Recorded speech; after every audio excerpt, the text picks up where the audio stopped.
요한복음 4장 27절부터 38절까지의 말씀을 저와 여러분이 한 절씩 교독합니다. 이때 제자들이 돌아와서 예수께서 여자와 말씀하시는 것을 이상히 여겼으나 무엇을 구하시나이까 어찌하여 그와 말씀하시나이까 묻는 자가 없더라. 여자가 물동이를 버려두고 동네로 들어가서 사람들에게 이르되 내가 행한 모든 일을 내게 말한 사람을 와서 보라. 이는 그리스도가 아니냐 하니 그들이 동네에서 나와 예수께로 오더라. 그 사이에 제자들이 청하여 이르되 랍비여 잡수소서. 이르시되 내게는 너희가 알지 못하는 먹을 양식이 있느니라. 제자들이 서로 말하되 누가 잡수실 것을 갖다 드렸는가 하니 예수께서 이르시되 나의 양식은 나를 보내신 이의 뜻을 행하며 그의 일을 온전히 이루는 이것이니라. 너희는 넉 달이 지나야 추수할 때가 이르겠다 하지 아니하느냐. 그러나 나는 너희에게 이르노니 너희 눈을 들어 밭을 보라. 희어져 추수하게 되었도다. 거두는 자가 이미 삭도 받고 영생에 이르는 열매를 모으나니 이는 뿌리는 자와 거두는 자가 함께 즐거워하게 하려 함이라. 그런즉 한 사람이 심고 다른 사람이 거둔다 하는 말이 옳도다. 내가 너희로 노력하지 아니한 것을 거두러 보내었노니 다른 사람들은 노력하였고 너희는 그들이 노력한 것에 참여하였느니라. 아멘. 여기 나와 있는 이 대화가 끝나고 나서 제자들과 예수님의 대화가 이제 이어집니다. 예수님과 제자들의 대화는 처음 사마리아 여인과 예수님의 대화가 마치 서로 접점이 없었던 것처럼 그렇게 들렸던 것과 똑같이 서로 다른 이야기를 나누고 있습니다. 예수님은 주님이 정말 가치 있게 여기는 것을 양식이라고 말하고 있지만 제자들은 여전히 먹을 것에 모든 관심이 집중되어 있었습니다. 오늘 여기 보면 여자는 이제 밝은 빛으로 드러나서 생명을 얻게 되었고 진리 가운데 자기의 삶을 드렸기 때문에 물동이를 버려두고 동네로 튀어나갔습니다. 얼마나 기뻤으면 자기의 온 목적도 거기에 와서 자기가 제일 먼저 해야 될 우선순위도 그냥 내팽개쳤겠습니까? 그런데 제자들은 여전히 주님이 뭘 하시는지를 모르고 있습니다. 그리고 주님이 말씀하시는 것도 이해하지를 못합니다. 참 말귀 못 알아듣는 사람들하고 말하면 답답하시죠? 이런 말을 하는데도 무슨 말을 하는지 도저히 못 알아들으면 아마도 하다 안 되면 막 이제 가슴을 칠 거예요. 아이고 답답하다. 우리 주님께서 제자들을 향하여서 만일 제가 주님이라면 아이고 이 답답하더라, 이 답답한 친구들아 라고 막 그렇게 얘기했을 것 같습니다. 그렇지만 주님은 제자들을 가르칩니다. 어떻게 가르치시느냐 이렇게 한번 쭉 보시면 내게는 너희가 알지 못하는 먹을 양식이 있느니라. 그러자 제자들이 서로 말하되 누가 잡수실 것을 갖다 드렸는가. 여기에는 여러 가지 의미가 들어 있습니다. 하나는 아니 우리도 모르게 주님이 어디서 먹을 걸 구하셨냐. 우리 보고 먹을 걸 구하라고 동네에 보내셔놓고는 주님이 이럴 수 있냐. 이런 의미도 있을 수 있습니다. 아니면 그냥 순수하게 몰라서 주님이 아무도 없는 이곳에 누가 음식을 갖다 주셨지. 이 여인인가? 우리가 오다가 물동이를 버려두고 막 뛰어가던 이 여인이 혹시 먹을 걸 갖다 줬나? 온갖 생각을 하면서 그들의 모든 초점이 육체적인 양식과 먹을 것에 맞춰져 있는 것을 볼 수가 있습니다. 그때 주님이 이렇게 말씀하십니다. 34절에 오늘 우리는 이 말씀을 나에게 주시는 말씀으로 알고 이 한 구절에 대하여 하루 종일 묵상하고 생각하기를 원합니다. 예수께서 이르시되 나의 양식은 나를 보내신 이의 뜻을 행하며 그의 일을 온전히 이루는 이것이니라. 주님께서 관심을 갖고 있는 이 한마디 말씀이 그의 모든 생애의 목적과 가치를 다 설명해 줍니다. 이제 오늘도 우리가 이제 새벽기도 끝나고 기도가 끝나면 집에 돌아가실 거죠. 집에 돌아가시면 이제 먹을 걸 드시겠죠. 뭐 아침을 안 드시는 분도 계시지만 아침 드시고 또 점심 드시고, 그러면 이 양식이 뭐가 되냐면 사실은 에너지원입니다. 그것 때문에 힘을 얻어 살고 또 그것 때문에 활동할 수 있습니다. 그런데 예수님은 지금 배가 고프시지만 배가 고프심에도 불구하고 뭐가 문제였냐는 거예요. 목이 마르셨지만 이 육체적인 목마름보다도 뭐가 먼저였냐는 거죠. 주님은 지금 이 수가의 우물가에서 여인으로부터 물을 얻어 먹지 못했습니다. 그냥 물동이 버려두고 갔으니까 물을 기른 것도 아니에요. 목이 말라서 물을 좀 달라라고 시작하셨던 그 대화는 어떻게 끝났냐면, 여인이 최소한도 물은 대접하고 갔어야 되는데 물도 대접하지 아니하고 그냥 마을로 들어가 버렸으니까 예수님은 지금 목도 마른 분입니다. 대화하느라고 목도 말랐죠. 뜨거운 태양볕 정오에 대화했으니까 목이 마르셨죠. 그렇지만 이렇게 목이 마른 것보다 중요한 건 뭐였냐면 그 영혼이 목말라 했던 여인의 목마름을 생명수로 채워준 것이었습니다. 저희들이 먹을 걸 가지고 왔습니다. 배고프니까 드셔야 됐죠. 그렇지만 주님에게서 제일 중요한 것이 있었습니다. 그것은 그 양식보다 더 귀중한 양식이 있었습니다. 그것은 바로 그분의 에너지원입니다. 바꿔 얘기하면 내가 어디에서 힘을 얻는 줄 아느냐? 내 에너지가 무엇으로부터 나오는지 아느냐? 내가 어디에서부터 힘을 얻고 어디에서부터 이렇게 일할 용기와 담대함을 얻는 줄 아느냐? 나는 아버지로부터 그걸 얻는다. 하나님 아버지, 그분이 내게 주신 사명이 내 에너지원이고 그분의 뜻이 내 에너지원이고 그분의 기뻐하는 것이 내 에너지원이고 그분이 나와 함께 나누는 것, 이 모든 것들이 다 나의 에너지원이다. 그분이 기뻐하면 나는 하고 그분이 기뻐하시지 아니하면 나는 하지 않는다. 그분이 원하시는 거라면 나는 기꺼이 죽을 수 있고 그분이 원하시는 거라면 나는 이 고난의 길이라 할지라도 갈 수 있다. 오늘 여기에 나와 있는 이 메시지는 뭘 의미하고 있느냐면 그분이 이루실 십자가 사건과 그로 말미암아 구원의 생명을 나눠주는 놀라운 이야기를 오늘 여기에 말씀하고 있습니다. 1장에 보면 예수님의 죽음에 대해서 이미 얘기합니다. 세례 요한이 예수님을 보면서 세상 죄를 지고 가는 하나님의 어린 양이로다. 2장에 보면 예수님께서 성전에 가셔서 너희들이 이 성전을 예수님 자신을 얘기하는 거죠. 헐 것이다. 그러나 내가 3일 후에 일으키리라. 자신의 죽음 말씀하셨습니다. 3장에 가보면 니고데모와의 대화 속에서 인자가 들려야 하리라.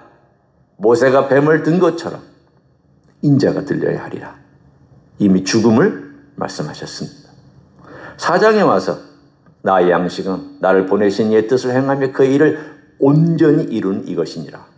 온전히 이루는 이것이 무엇일까요? 예수님의 죽으심입니다. 아버지의 뜻을 행하기 위해서 이 사마리아 곳에 왔고 이곳에서 사마리아 여인을 만났고 그리고 사마리아 여인을 만나는 일뿐만이 아니라 뒤에 가보면 사마리아 사람들을 또한 만납니다. 아버지의 뜻을 행하고 계십니다. 잃어버린 양들을 찾고 어두운 곳에 빛을 주기 위해서 오셨습니다. 그러나 궁극적으로 아버지를 위해서 아버지의 뜻을 행하는 것은 무엇이었느냐? 계속 요한은 질문하고 우리에게 도전합니다. 예수님 왜 왔느냐? 예수님이 어두운 곳에 왜 오셨느냐? 아니, 어둠이 빛을 인정도 안 하고 받아들이지 않는데 왜 왔느냐? 그런데 그 놀라운 일을 예수님은 참고 인내를 가지고 하신다. 이 여인이 어둠 가운데 있어서 아무것도 모르고 있는데 기다리시면서 대화하고 여인의 문을 두드리고 그 다음 단계로 나아가고 한 걸음 한 걸음 이 여인으로 하여금 빛으로 나오기까지 하시지 않느냐. 예수님은 그렇게 어둠 속에서 빛으로 모든 어둠에 있는 자들을 빛으로 인도하기를 원하신다. 그 이야기를 이 요한은 하고 싶었습니다. 자기가 빛으로 나온 이후에 그 빛으로 나온 이야기를 들으면 그 마음이 흥분됩니다. 나 같은 사람을 찾아오셔서 빛으로 인도해 주셨을 뿐만이 아니라 내가 수고하지도 않은 열매를 거두어 주님께서 나를 제자 삼으시고 그 일을 하게 하셨다. 많은 제자들이 이제 순교를 당하고 나 혼자 남았다. 이 요한복음을 쓸 때가 AD 85년이니까 다 순교고 다 죽고 1세대 다 사라지고 순교한 다음 자기만 남아서 이제 이 복음서를 쓰고 있는 그때에 다시금 그 옛날 50몇 년 전에 이 사건으로 돌아가서 그가 그것을 복귀하고 기억하면서 말씀하고 있습니다. 아, 주님은 우리가 수고하지 않은 것들을 거두라고 보내셨구나. 주님이 수고하셨고 우리는 그 주님의 수고 때문에 거두는 사람이구나. 주님이 피 흘리셨고 그 피 흘림 때문에 사람들이 구원받고 돌아오는 것을 우리는 전파만 하면 되는구나. 오늘 이야기는 그 모든 것들을 다 우리들에게 전해주고 있습니다. 1차적으로는요. 세례 요한과 그 많은 제자들이 애쓰며 수고했죠. 씨를 뿌렸습니다. 누가 거둡니까? 예수님과 제자들이 거두고 있어요.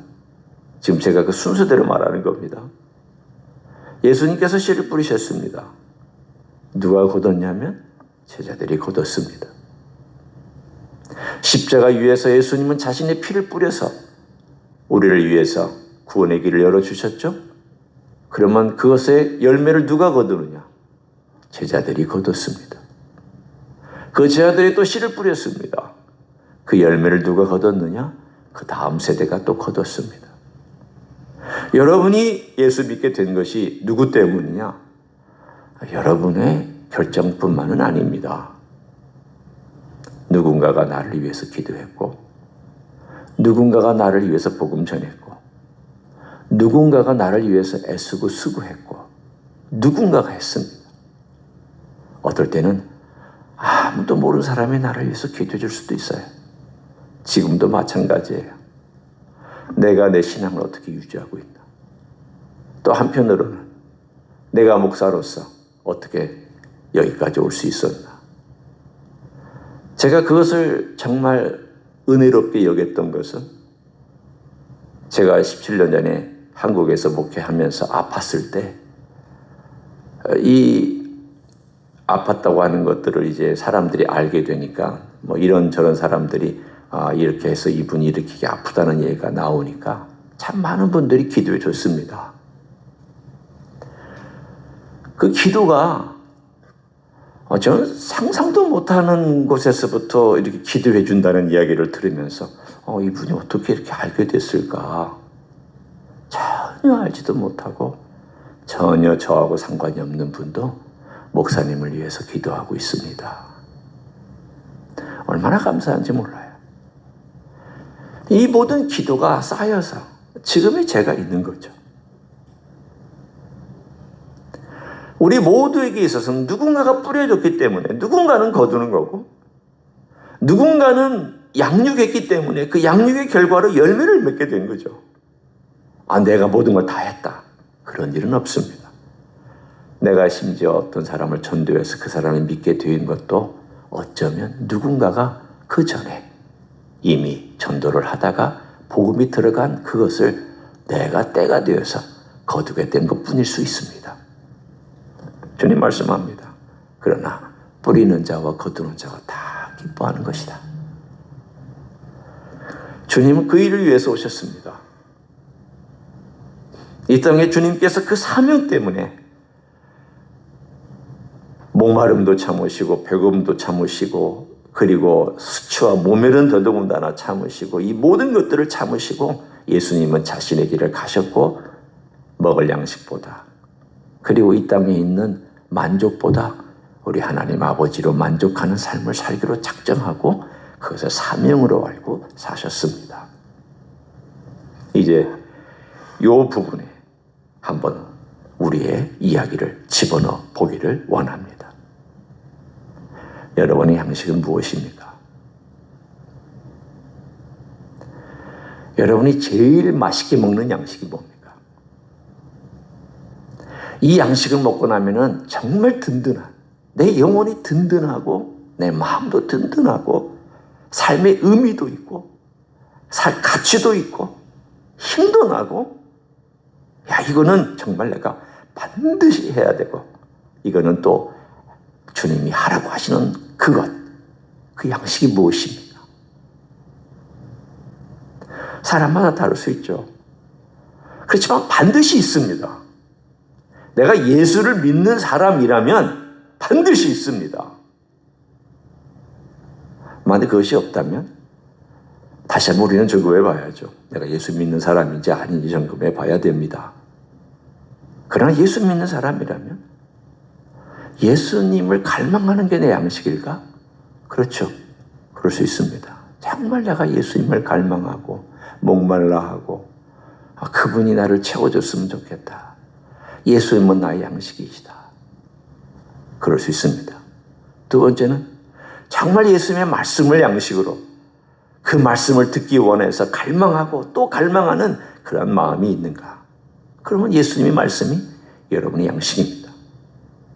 또 주님께서 나에게 이 땅에 보내시는 목적을 발견했다면 그 목적이 끝까지 가는 인생의 전부의 목적일 수 있지만 지금 여기 이곳에서 내게 맡겨주신 어떤 그 목적이 있고 사명이 있다면 나 이거는 반드시 해야 되고 이것은 주님께서 하라고 나에게 주신 것이다 라고 했을 때 나를 흥분시키는 것, 내 마음을 움직이게 만드는 것, 이거는 반드시 하고 싶어 하는 것, 바로 그것은 여러분의 양식일 것입니다. 그것이 무엇인지를 한번 생각해 보십시오. 우리 하나님 아버지와의 관계에서, 우리 주님과의 관계에서 그냥 세상에서 돈 벌고 편안하게 살고 건강하고 잘 먹고 잘 살고 성공하고 하는 그런 거 말고요. 그건 일차적인 양식이죠. 그건 제자들이 관심 있는 양식이고요. 진짜 먹을 것 찾아다니는 그런 양식 말고 우리 주님께서 말씀하신 하늘에 주신 하늘로부터 내려온 양식, 그리고 아버지가 기뻐하시는 양식, 그리고 우리 주님께서 기뻐하시는 그 양식이 뭔지를 한번 올 한 해 동안 마지막 끝까지 혹은 이번 한 달 동안 혹은 오늘 하루 동안 내가 죽을 때까지 뭘 해야 기쁠까? 내가 죽을 때까지 뭘 해야 힘이 날까? 그것을 오늘도 붙잡고 나의 양식은 아버지의 뜻을 행하며 그의 일을 온전히 이루는 이것이니라. 여러분, 온전히 이룰 때까지, 온전히 그것을 성취하실 때까지 그 양식을 또 생각하고 먹고 오늘 아침에도 먹고 점심에도 먹고 저녁에도 먹고 매일매일 그 양식을 먹어서 우리가 에너지원을 보충하듯이 그걸 먹고 또 힘내서 일하고 그걸 먹고 또 힘내서 일하고 또 그것이 내 에너지원이 되고 나를 지탱하는 힘이 되고 가치가 되고 동기가 되는 그런 삶을 우리 주님 안에서 살아가시기를 예수님의 이름으로 간절히 축원합니다. 기도하겠습니다. 예수님은 우리를 이 세상에 보내셨습니다. 아버지께서 예수님을 보내신 것처럼 예수님은 우리를 세상에 보내셨습니다. 예수님이 아버지의 뜻과 그 일을 온전히 이루는 것을 양식으로 삼으셨듯이 우리도 예수님께서 우리를 보내신 그 놀라운 뜻과 그 그것을 완성하는 데 우리의 삶의 의미를 둘 수 있기를 원합니다. 주여, 그것이 무엇이든지 간에 우리는 그것이 가치가 되고 기쁨이 되고 에너지의 근원이 되고 동기 유발이 되고 어떤 상황에서도 그것만 생각하면 흥분될 수 있고 어떤 조건에서도 그것만 생각하면 마음이 뛸 수 있는 그 양식을 붙잡고 먹고 살아가는 하나님의 종들이 되게 하여 주시옵소서. 오늘도 그 양식으로 채워주시고 그 양식으로 말미암아 기쁨이 충만한 하루가 되게 하여 주시옵소서. 이제는 우리 구주 예수 그리스도의 은혜와 하나님 아버지의 극진하신 사랑과 성령 하나님 교통하심의 역사가 예수님께서 이 땅에 우리를 보내주신 그 양식을 오늘도 행하며 완전히 그것을 이루기까지 우리의 삶이 집중하고 거기에 초점을 맞추고 거기로부터 에너지를 얻고 새로운 동기를 얻을 수 있는 삶을 살아가기를 소원하는 이 자리에 참여한 모든 종들 위에와 저희 임지 히스교회 위에와 이민교회들과 한국교회들과 선교사님들 위에 이제로부터 영원히 함께 하실지어다. 아멘.